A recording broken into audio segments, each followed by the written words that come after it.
Reading out from the book Words of Sri Anandamayi Ma. Solan, September 11th, 1948.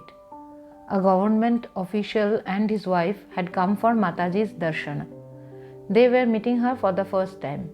To a question of theirs, Mataji replied, "If you say you have no faith, you should try to establish yourself in the conviction that you have no faith. Where no is, yes is potentially there as well. Who can claim to be beyond negation and affirmation? To have faith is imperative. The natural impulse to have faith in something which is deep rooted in man develops into faith in God. This is why human birth is such a great boon. It cannot be said that no one has faith. Everyone surely believes in something or other. The word manush is derived from man or mind and hush, that is consciousness, which denotes the mind's awareness and vigilance. This shows that man's natural calling is to attain to self-knowledge. When children learn to read and write, they have to accept rebuke and censure. God too now and again administers to man a mild beating. This is but a token of his mercy. From the worldly standpoint, such blows are considered extremely painful, but actually they bring about a change of heart and lead to peace. By disturbing worldly happiness, they induce man to seek the path to supreme bliss. It is of course true that the human body lives by breathing, and hence there is suffering. There are two kinds of pilgrims on life's journey. The one, like a tourist, is keen on sightseeing, wandering from place to place, flitting from one experience to another for the fun of it. The other treads the path that is consistent with man's true being and leads to his real home, to self-knowledge. Sorrow will of a certainty be encountered on the journey undertaken for the sake of sightseeing and enjoyment. So long as one's real home has not been found, suffering is inevitable. The sense of separateness is the root cause of misery because it is founded on error, on the conception of duality. This is why the world is called dunya, based on duality. A man's belief is greatly influenced by his environment. Therefore, he should choose the company of the holy and wise. Belief means to believe in one's self. Disbelief to make the non-self for one's self. There are instances of self-realization occurring by the grace of God, whereas at other times it can be seen that he awakens in some a feverish yearning after truth. In the first case, attainment comes spontaneously. In the second, it is brought about by trials. But all is wrought solely by his mercy. Man thinks he is the doer of his actions, while actually everything is managed from there. The connection is there, as well as the powerhouse, yet people say, "I do." How wonderful it is, when in spite of all efforts one fails to catch a train. Does this not make it clear from where all one's movements are being directed? Whatever is to happen to anyone, anywhere, at any time is all fixed by him. His arrangements are perfect.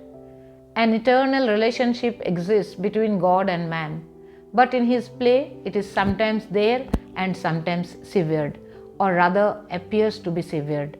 It is not really so, for the relationship is eternal. Again, seen from another side, there is no such thing as relationship. Someone who came to meet this body said, "I am a newcomer to you." He got the reply, "Ever new and ever old indeed." The light of the world comes and goes. It is unstable. The light that is eternal can never be extinguished. By this light you behold the outer light and everything in the universe. It is only because it shines ever within you that you can perceive the outer light. Whatever appears to you in the universe is due solely to that great light within you, and only because the supreme knowledge of the essence of things lies hidden in the depths of your being is it possible for you to acquire knowledge of any kind. The human brain may be compared to the root of a tree. If the root is watered, nourishment spreads to every part of the plant. There are occasions when you say your brain is tired. When does this happen? When you are over busy with outer things. But as soon as you return home and talk to your loved ones, your head feels light and you are full of joy. For this reason, it is said, because your brain belongs to yourself, your own work does not produce weariness. Really speaking, all work is your work. Only how can you understand this? Indeed, the whole world is yours, of yourself, your very own. But you perceive it as separate, just as you see others. To know it to be your own gives happiness, but the notion that it is apart from you causes misery. To perceive duality means pain, conflict, struggle and death. Pitaji, do take to some kind of sadhana. Inquirer. It is all in God's hands. Mataji. Exactly. Always bear this in mind. Everything is in God's hands and you are His tool to be used by Him as He pleases. Try to grasp the significance of all is His and you will immediately feel free from all burdens. What will be the result of your surrender to Him? None will seem alien. All will be your very own, yourself. Either melt by devotion the sense of separateness or burn it by knowledge. For what is it that melts or burns? Only that which by its nature can be melted or burnt, namely the idea that something other than yourself exists. What will happen then? You come to know yourself. By virtue of the Guru's power, everything becomes possible. Therefore, seek a Guru. Meanwhile, since all names are His name, all forms His form, select one of them and keep it with you as your constant companion. At the same time, He is also nameless and formless. For the Supreme, it is possible to be everything and yet nothing. So long as you have not found a Guru, adhere to the name or form of Him that appeals to you most, and ceaselessly pray that He may reveal Himself to you as the Sadguru. In very truth, the Guru dwells within, and unless you discover the inner Guru, nothing can be achieved. If you feel no desire to turn to God, bind yourself by a daily routine of sadhana as school children do, whose duty it is to follow a fixed timetable. When prayer does not spontaneously flow from your heart, ask yourself, why do I find pleasure in the fleeting things of this world?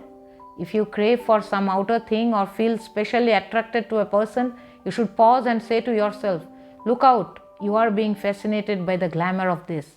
Is there a place where God is not?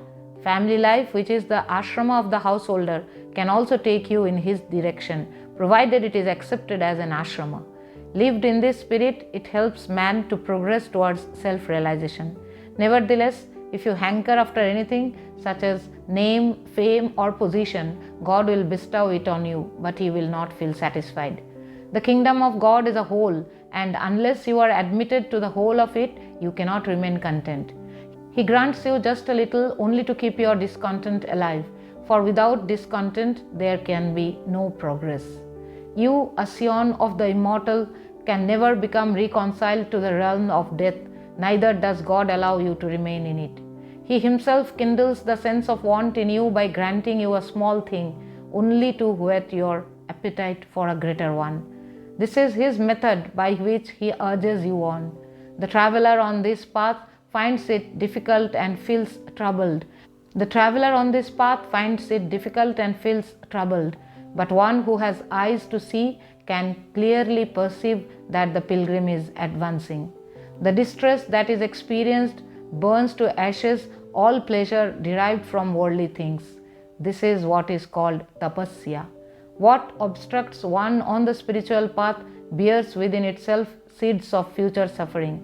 Yet the heartache, the anguish over the effects of these obstructions are the beginning of an awakening to consciousness. Hari Om Tat Sat. Jai Sri Anandamayi Ma.